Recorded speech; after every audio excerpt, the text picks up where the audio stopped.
Hey everyone, welcome to my first Diablo 4 video. So I've been reading a lot of comments online on like Reddit and stuff of people saying how they just want more basic guides, they don't need this billion damage every second kind of builds, and people just want some very basic information, things that they should be doing when they hit max level or when they hit level 50 and they finish their campaign, and where they should be going to next, what they should be trying to focus their time on. So that's what I wanted to try and do in this video, just a quick brief overview of a few of the things that I've learned since getting beyond level 50, since completing the axe on the game. So I wanted to kind of talk through that for you. So looking at this then, so there's various things. So you finish the campaign, and that would be my main focal point if I was wanting to progress through the game, not necessarily like as quickly as possible, but basically as soon as you finish the Act 6 and you finish the campaign, you get access to higher rewards, better rewards. You get access to sacred gear, and you get access to new legendaries and stuff like that. So it makes sense to try and finish the campaign quickly, so that then you can get better gear, and then everything else just becomes a lot easier, right? So that would be my main focus. I know a lot of friends who have gone and they've gone through like Act 1 and they're level 40 before they finished Act 1. That's cool. If you're enjoying yourself, go for it, but I would definitely encourage you to try and finish the campaign quickly. A, because it's badass, and two, or B, because you can then get better rewards. Now, in that same vein, what's going to happen is you actually unlock various world tiers. So you can start the game on tier 1 or tier 2, but then once you finish Act 6, you can then get access to Act 3. And this is where you can start getting sacred items, uniques, rares can drop, you can start getting nightmare dungeons, helltides, you start getting a lot more systems, and you also gain a bunch more XP and gold and all that kind of stuff. So this is quite important to do.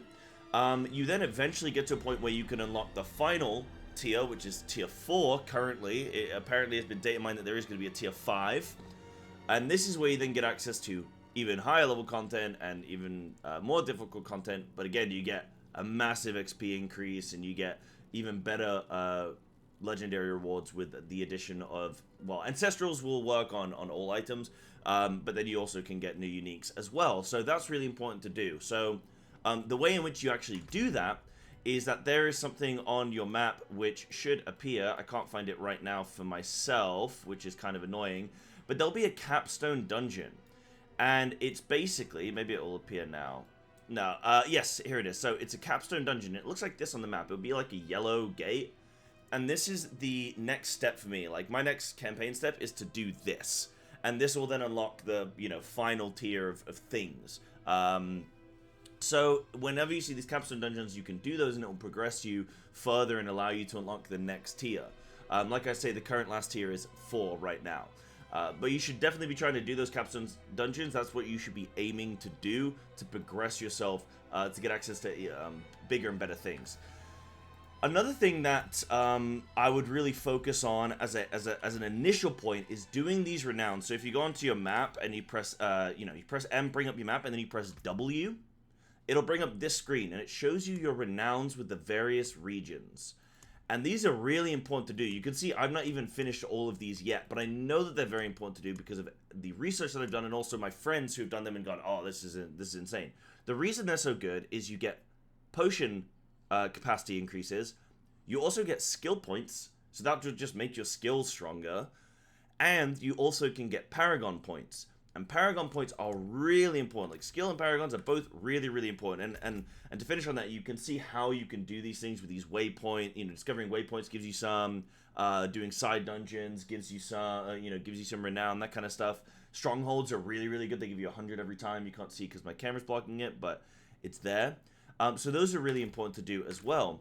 But the reason that Paragons is so important, and I'll show you just a little example of my Paragon board. So this is how far I've gone, and I'm level 61 or 62, something like that, I think. Yeah, 61. So if I show you the Paragon tree, even just this little area here, so I've gone up here, it didn't take me too long because you get 4 Paragon levels per actual character level, so this looks a lot more extensive than it actually is.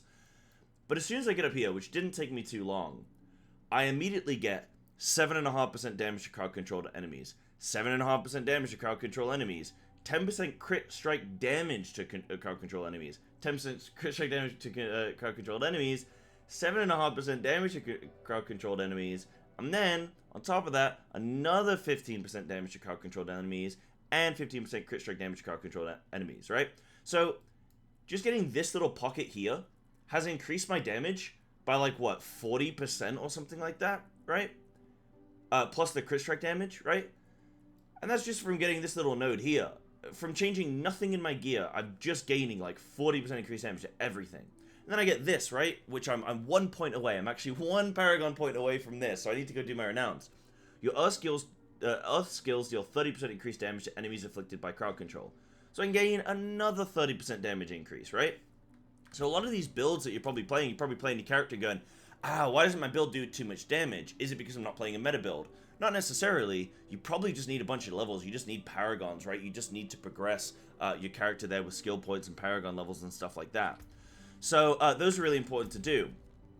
Now, there's also areas in which you can upgrade your gear, and you can access this map again once you finish some of these, once you finish the act and you're not kind of the end game stuff. When you finish the campaign, you gain all of these things. Now, something that's very important is these helltides.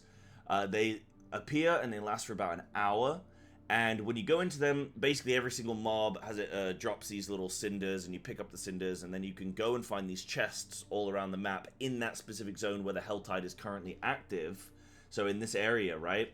And you can buy every single individual gear piece has like a cache that you can buy gear with. And then that's an easy way for you to farm, like, right, I really need a helm upgrade. Specifically, I'm hunting for a specific helm. Okay, I can go and open up a helm cache and farm these helltides. But they also give you a resource which you need and can only get from helltides in order to upgrade your legendary gear later on. So I can kind of show you some of the upgrade gear system as well, which is very, very important. So I'll come over here really quickly. So you can actually upgrade your gear. So if I put in an item here, you can see, and I'll move my camera, you can see I've input this item here, and it will allow me to upgrade my gloves to a higher rank, which will increase all of its various stats. So this is what you do when you start to get some decent gear. I mean, even just if I put in an item here, I can show you this helm. It's super cheap and easy to upgrade a piece of gear 3 times. Like, the resource cost to upgrade 3 times is very, very low. So I would default just do that to a lot of your gears, just upgrade it 3 times, and then leave it, and then only really go into the higher level ranks when you get, like, best in slot pieces. For example, I've got these here, and you can see here, these are the resources that you need from the helltides, found during the helltide, used to improve sacred and ancestral items. So these you can only get from the helltide, and these are really, really important to get. So hence, helltides being very important, because it's going to allow you to upgrade your gear to higher levels. Now, that's most of, like, the... Oh, and then as well we have these. So if you press M on the map and then you press Y, it'll show you these codexes. Now, codexes are things that you can get from various means. You can extract them from legendaries, but you can also get them from various dungeons around the map. You'll see the icons on the map. You probably saw them whilst you were leveling. You can get these aspects, which will get your builds up online very, very quickly when you hit level 50 or hit level 60, you know, wherever you get into. You can use these aspects to get your builds online. So you can, you know, implant these into your, or I guess like kind of enchant these into your gear, and you can get your build, whatever it may be, online very, very quickly. You can start to get things ramping, which will just pick up your damage that bit more without having to, for any specific build, you know, bonkers 4 billion damage DPS build. You can just make your own build, and you can at least have some codexes which are going to help support you in that endeavor. Now, the last thing that I really want to talk about, I mean, I think I've kind of covered a lot of stuff on the map of things you could be doing, going around, getting world tree points and grim favors and stuff like that, from doing literally anything, and going and farming dungeons and helltides. There's also world bosses which spawn. Now, I don't know exactly the timer in between each world boss spawn, but there's one every few hours. I know one spawns normally at like 12:30 at night for the UK. So that's, I always know that one's there, and I'm always awake for it. So there's a world boss that will spawn there. World bosses are really good ways of getting good loot. And then another thing is I just wanted to talk about the gearing system in general. Now, when I was playing Diablo 4. I played a lot of Diablo 3 and stuff like that, but I never really got, like, you know, I guess I've gotten old and rusty with it.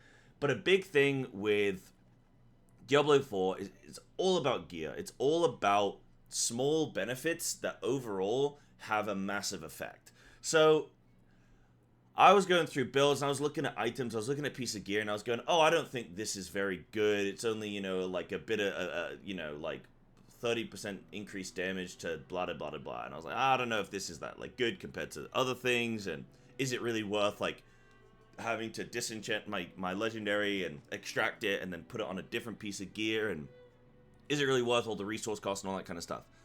But a lot of the time it really is. I went from not being able to do nightmare dungeons, which is another area of the game that I've not even mentioned yet, but I went from not even being able to do these nightmare dungeons, which are basically just like greater rifts or rifts if you play Diablo 3, just high scaling dungeons that you can do that drop good gear. I wasn't even able to do these on a tier 1. In fact, I was struggling to kill mobs in Helltide. That's how, like, bad my damage was. And within the course of a day of just playing around with things and like moving my gear around and actually kind of starting to understand the gearing system, I was able to do nightmare level 15 dungeons within the space of a few hours, just because I started to better understand the gearing system.